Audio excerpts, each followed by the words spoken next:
হাইওয়া রাস্তাতে এখন দিচ্ছে ডিজিটাল সাইবার মামলা।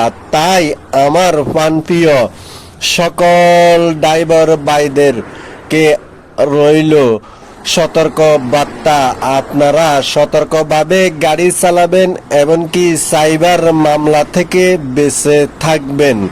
সাইবার মামলাগুলো একবার যদি পড়ে যায়, বছরকে বছর এই মামলার পিছনে হাঁটতে হয়।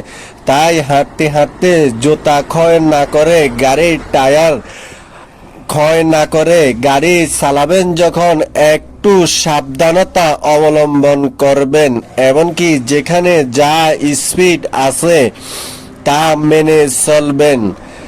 এটা হয়তো চিরস্থায়ী নয়, ক্ষণিকের জন্য, কিছুদিনের জন্য সাইবার মামলাগুলো পড়তে আছে। এই মামলা যাতে একবার খেয়েছে, তার কি অবস্থা হয়েছে তার সাথে যোগাযোগ করলে বলতে পারবেন। তাই আমিও একজন ড্রাইভার, আমি চাইব না আমার অপর একজন ড্রাইভার ভাই একটা সাইবার ডিজিটাল মামলা খেয়ে বছরকে বছর করে আর হাইওয়াতে ঘুরবে। তাই সবাই সতর্ক হয়ে যান, সতর্কভাবে গাড়ি চালান আর হাইওয়ার প্রতি দৃষ্টি রাখবেন। এটাই বলার ছিল।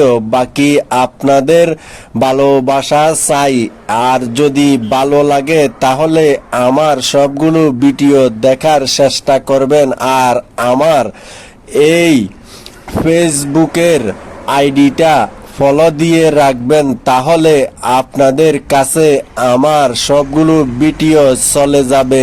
এটাই ছিল বলার। সবাই দোয়া করবেন যেন আপনাদের জন্য ভালো কিছু উপহার দিতে পারি।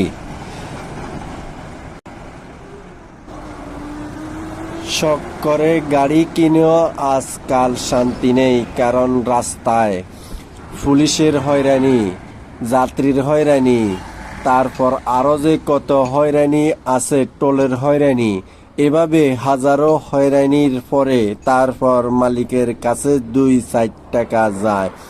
এরপরে মাস শেষে গাড়ির কাজ চলে আসে।